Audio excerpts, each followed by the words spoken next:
Hi friends! This is going to be your Feng Shui little preview video, and for a lot of this I'm actually going to read from my Feng Shui book. You can tell I've had this book for a long time. It's like falling apart. There's notes written all in it. And so I wanted to read you just a few things in here. I'll obviously talk a little bit about it, and then on the call we'll get into a little bit more how to apply it to your life. But the first paragraph in this book is something that I really like. It says, Feng Shui is about correct energy flow. It applies to your health, your work, your relationships, and your everyday interactions. As with any ancient or holistic art, the idea of practicing Feng Shui can seem a little intimidating at first. Yet at its core, Feng Shui is simply about feeling good and prospering in your life. And that's why I love it so much. It's more than just arranging your furniture in some different way. It's really about how can I make sure that energy is flowing to the highest possible vibration in each situation. So yes, how can I put 2 bedside tables to attract a partner, but also how can I just notice in my own life where the relationships are and how the energy flows there and things like that. So there's 4 types of Feng Shui.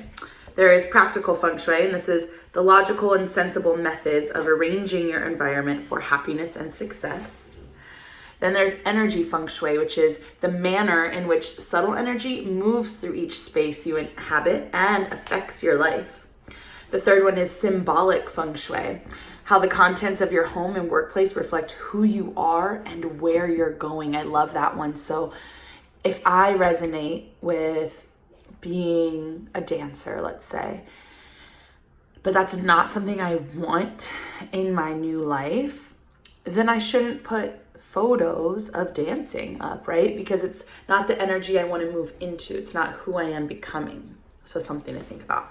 And then the 4th type is personal Feng Shui, how your physical, emotional, mental, and spiritual energy influences your path to fulfillment. And what I love about that one is that, like I said, Feng Shui is all about energy. So it's not just your environment. It's really like, how do you function in your life, with your relationships, with your work, with all of that. And I love that because I think we don't talk enough about how we actually have control over the energy that flows in and out. And yes, that could be putting certain symbols or certain colors or wearing a certain thing, right? But that also is like who you choose, the choices that you make of the energy to come into your life. So super important there. So let's go over practical Feng Shui a little bit. And I'm, again, just going to read from here and read some of the notes that I have.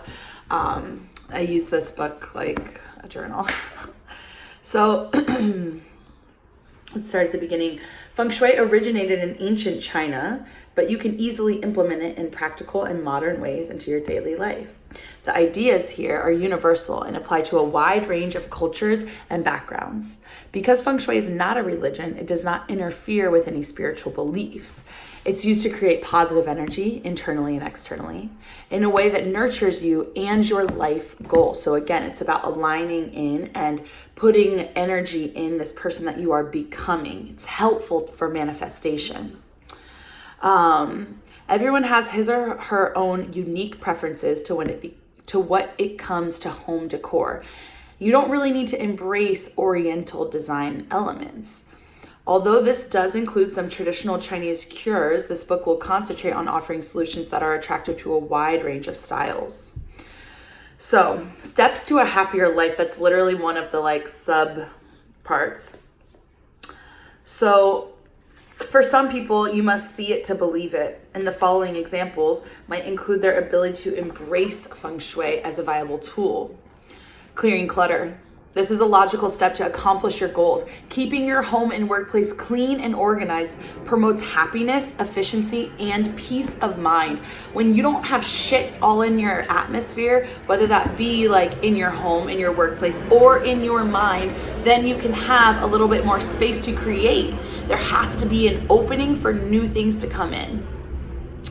Finding room for new things in your life requires that you get rid of the things that you don't use, want, or need. If your bookcase is overloaded with worn old books from college, you won't have space for fresh, stimulating works that could inspire and educate you to achieve your present and future goals.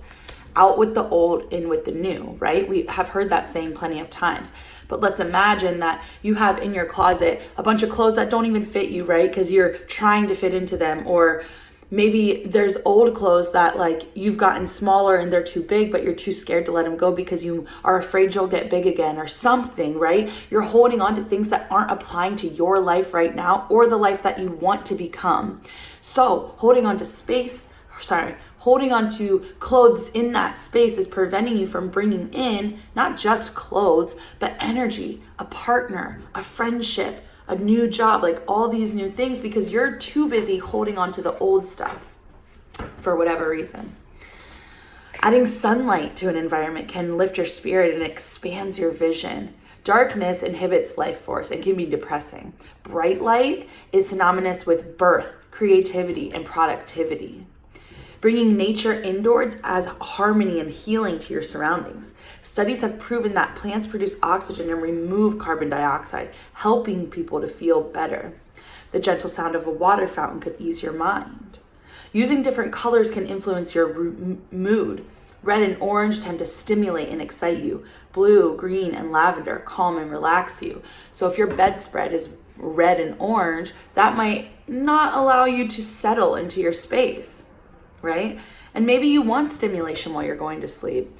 I don't know why, but maybe, right? And so you're allowed to have these things. It's all personal preference, but there are proven and scientific and holistic things that are true that could maybe help benefit you. The last little bullet they have here is working in your bedroom is not a good idea. I do this one a lot. That's why I'm trying to create a space in my home that is my workspace. The bedroom is a place for rest and connection. You'll want to remove all work-related items such as computers and bills so you can leave the stressful day behind and concentrate on relaxation, quiet contemplation, and intimacy with your partner. So when you have things that are linked with work in your bedroom no longer becomes a space that is free of work, right? If you bring your work into your bedroom, then now your work is in your bedroom, and you can't have the opposite of work, which is rest and rejuvenation. Displaying pictures of you and your loved ones looking happy, healthy, and confident will bring a smile to your face. Everyone in your home will feel the positive energy emanating from the photos. So choose photos where you are smiling, laughing, connecting, right? Photos where you're serious. They're not bad. And again, it's always personal preference, but imagine a photo where you're lighting up because you're smiling or holding hands with someone that you love. That can be super powerful in the energy that it emanates, which is the energy that people, including yourself, feel when you're in the space, right? So energetic feng shui. This is based on the idea that energy is everything. Everything is energy. So that means that everything that you have holds energy. That's physical things, that's ideas, people, everything holds energy. And so when you have something that is of the highest vibration that brings so much positive energy into your sphere, then that's what you're creating. If you choose colors and photos and things that hold memories that are not positive, that's what you're bringing into your life and into your future, right? And so we want to create a future that's in alignment with our highest self, which is pure loving light. And if we choose things that is out of alignment with that, then we're no longer aligning in that pure loving light. And we have to make sure that, especially if it's something that we're aligning in our future self, that's not something we've been doing all the time, right? It's like something new we're learning, then that has to be something that we give our attention to, right? So we have to give our attention to aligning in our most positive self, especially if it's something we're working on, which means that everything around us that can help us in that elevation, that can help us in that alignment is super important. So, I'm getting fired up about this. I love feng shui. Honestly, it is like a game changer for me. And actually, I just want to show you something. So one thing that could be preventing me from getting more clients in this space is because my client room, which is the room we're in right now, is not finished. I need to hang up this shelf. I need to put the lamp on. I need to put my drum over there, my tincture. Like I need to set this up, right? And so maybe I just had this thought. Maybe the reason that I'm not getting the clients that I'd like for this space, you know, for my Reiki room, is because it's not set up for my clients yet. So I'm just having an insight right now as I'm talking to you. Okay, anyways, so the idea of subtle energy can be mysterious, but let's try to make this easier to understand. The world and everything in it is composed of vital energy or life force that vibrates at different frequencies. It swirls in and around every living being in nature. It swirls around buildings and in every space. Energy from the sun, earth, and air breathes life force into everyone and everything. Depending on the density of the energy, you may be able to feel it and see it. However, if you can't see it, it still exists. So, energy permeates the physical body and the buildings where you live and your work. So your personal energy is constantly interacting with your surroundings and the people and objects within it. And some things you can't control, right? Like you can't control the energy that your coworkers are putting off. What you can control is if they are allowed in your space, right? And you can also make sure that the space that you have is of the highest vibration so that that actually isn't welcoming in that negative energy that they may be permeating. So, this is what you want to do in your life. Changing the energy of your environment influences the way that you feel, think, love, work, and play. Feng Shui teaches you how to redirect your unhealthy energy and replace it with positive energy that will support your physical, emotional, financial, and spiritual health. Healthy energy is moving energy. Like water, it needs to flow and circulate to be beneficial. A river moves easily and gently in and around the rocks and other natural elements. So when your energy is healthily moving, it doesn't matter if there's something in your way because you can move right past it. Similarly, the blood in your veins and the air in your lungs, the food in your digestive tract, and the synapses in your brain must circulate for optimal health. If they become stagnant, depleted, or congested, your physical condition deteriorates immediately, just as your emotions do. If you hold on to your feelings, you may become hurt, angry, or resentful. Sharing your feelings with loved ones is helpful. It's healing. It immediately opens up the relationship to new levels of intimacy and trust. And think about that with yourself too. If you're experiencing emotion and you just allow yourself to experience that, that allows you to become more intimate with yourself, which is the ultimate goal here, right? We want to become so in tune with ourselves and connected with spirit at all times that nothing, literally nothing, can get us out of alignment. By the same token, Feng Shui offers specific rules to guide the vital energy evenly and continually through your space. As you begin to understand how the tools work, you will become excited with your ability to access this energy and decide how you will fix it, flow it, and allow it to move. If you feel blocked, you might simply need to clear the path of any obstruction so that fresh energy can move freely in around you. So your physical energy of your home is your dwelling. Every single item in your energy field, that attracts the energy that you want to. So again, if you have something that's stagnant in your energy field, then you're going to attract stagnant energy. What you have in your space, in your life, in your body, in your mind, attracts things that are like attracts like. So, objects, everything has a meaning, right? And so there are a lot of memory associations with objects. So if you have, like maybe you love the ocean, and so when you have a photo of the ocean on the wall or like a painting of a river flowing, that fills you with life, that fills you with love. Maybe you had a traumatic experience in the ocean, so every time you look at a photo of the ocean, it actually allows you to get really tense and tight. Maybe putting a photo of an ocean, no matter how beautiful it is, isn't a good idea until you've overcome that, right? So that would be our energetic Feng Shui. Our symbolic Feng Shui is based on the ideas that the contents reflect who you are. So If you look around your house, what kind of person would you say lives there? If there's a lot of crystals and candles, would you say someone spiritual lives there? If there are a lot of sports team memorabilia, would you say a fan lives there, right? So the objects in your home, what do they say about you?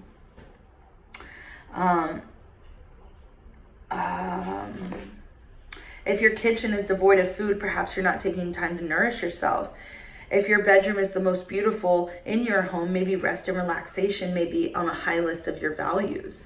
If toys have taken over your living room, maybe that means that you have no space to complete your own creative projects and that all of the attention is on your children. Something like that, right? So what do the things around you say? Electricity stands for life force and your own inner spark.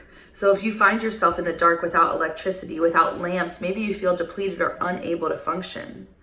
The plumbing represents your feelings because water is associated with your emotional life. If your drains are clogged, you might feel that you're holding on to your feelings. If you have a toilet that's constantly overflowing, this may indicate that your emotions are overwhelming and spilling out of you. If the roof and your walls symbolize security and support, don't let your roof become dilapidated. You may feel insecure that your life is caving in. If your walls have holes and cracks and peeling paint, you may feel as if your support systems are coming apart. Your floors represent grounding and stability. So if your floorboards are strong, you may feel that you are grounded. If they aren't, right? If there's cracks, if they're dirty, that might feel that your stability is dirty, is not beautiful. We want to feel stable and beautiful in our space, right? So everything has a meaning. Mementos, that's something that sometimes we hold on to, right? We hold on to memories because we think that if we don't have an object that we'll lose the memory, and that's far from true. Our memory will always so sorry about that. Our memories will always be with us whether or not we have the object. Apparently there was a lot of energy around that which allowed the phone to drop, so this must be a big one. Notice what is in your life that is a memory that maybe you're holding on to that's just taking up space. For me, I used to always collect cards, like when someone would give me a birthday card or a Christmas card or something like that, I would hold on to it for years, and then it just ended up stacking up, right? Or like concert tickets and things that like held so many good memories. I would hold on to them in this big tub. And that tub wasn't beautiful to me, right? That tub took up a lot of space in my closet. Now what I do is I have a small little box and I go through it every single time I get a new thing to go in there. I go through it and I get rid of the things that I've held on to, and I no longer need them. That's still something I'm working on, is letting go of these sentimental items. But what I do is I make one little space that holds all of them. And it can only be what fits in this little space. That's how I train myself. So maybe that's something helpful for you. Do you have like a board up that holds like all these memories and photos, and maybe it looks cluttered? So maybe there's a different way you could organize those photos and those concert tickets. Maybe you don't need to hold on to the concert tickets because you have the memory of what that concert was in your mind. So just something to think about. So that would be your symbolic space, or your symbolic feng shui. Personal feng shui is next, and this is when your life is complete, when you integrate balance, flow, and positive energy into your body, mind, and spirit. Your health is precious, right? We all know that. And you cannot live a wholehearted, harmonious life in existence without your health. As you incorporate feng shui into your home, promise yourself that you will replenish your personal energy at the same time. Taking care of your physical, emotional, mental, and spiritual life predicts how much fresh energy you can bring in and circulate into your body. Whether you're eating healthy foods, expressing your feelings, stimulating your mind, or finding peace through your spiritual practice, energy is always in motion. Sometimes too much energy exists in a specific area, causing congestion. And at other times, you're not getting enough energy. You may feel depleted, and it's important to bring in more. From a personal standpoint, you need to do the inner work while you make the physical changes. So if you clear out your closet, but still don't clear out your body, your mind, and your soul, it doesn't matter about the closet. The closet is just helpful in the experimentation and exploration of clearing your soul, right? It's all connected. So your energy field, it surrounds your physical body and is sometimes referred to as your aura. And you have these chakras that run through, and we'll go over chakras a little bit more. But basically, you have these chakras, and they are 100% directed to your energy. When these chakras are out of balance, you have certain things that happen in your life that don't feel good. If your root chakra is out of balance, you might feel unstable. You might feel like you don't have support, you don't have groundedness, you don't have a home. And what that can do is help you feel unsupported, which doesn't help you allow yourself to move forward. If we don't feel like we have a stable place to stand or a foundation, we can't build on top of it. So that's super important. We'll go over the chakras when we're in person. But also in this personal feng shui is a color palette, how colors allow you to feel, right? Like I said, the reds, the oranges, those are going to be stimulating. And we'll go over this little, when we're on the call, we'll go over this because I really want that to be interactive and see how you feel about each color. But the personal feng shui is really about how things around you make you feel. So if you have a certain feeling about the color green, then, and it's positive, use it. If you have a certain feeling about the color yellow and it's not good, no reason to use it, right? Take action. That's what the personal feng shui is really about, taking action, making sure that you are empowering yourself to know that you have the ability to shift the way that you, oh my gosh, shift the way that you feel at all times. So this must be really important too. Spirit is like really yelling in my head right now. I don't even need the book for this. You create what is around you, and it's your job and responsibility to make sure that your space, your energy, and everything that you bring into your field is of the highest vibration. That is your choice. If you can have some tools that would allow you to notice what allows you to flourish and what allows you to shut down, that could be very helpful. Certain colors, certain structures, certain furniture. Like for me, I don't have a TV or a couch in this space because I don't want to sit around and watch TV. That makes sense. I don't want that stagnant energy in my life, so I choose to not even bring those things in. Because I already know my personality, and if I had a couch and a TV, I might kick it. But for me, that's not kicking it and healing, right? I still have a bathtub, so if I want to kick it, I can take a bath, right? For me personally, I have this space very empty, as you can see, right? This space is literally just a room. The only thing I have in here is my massage bed. I'll have those shelves hung up, and then I have this chest right here that I use as an altar. And the reason I only have those things in here is so that I can use this space for healing. I can set up the massage table. I can dance. I can practice yoga. I can bring other people in here and dance and practice yoga. And that's important to me because I want this room specifically. I want my whole home to feel healing, but this room specifically is the healing room. And so I want to have space to do that. So I cultivated that by not allowing myself to put a bunch of shit in here, right? I really do need a desk, right, for my work, but I choose not to put it in here. I'm going to put it over here in my kitchen space. So just little things to think about. We'll go over so much more on the call, but this is just your little preview video, things to start thinking about, and then we'll go over more on Wednesday. I love you guys.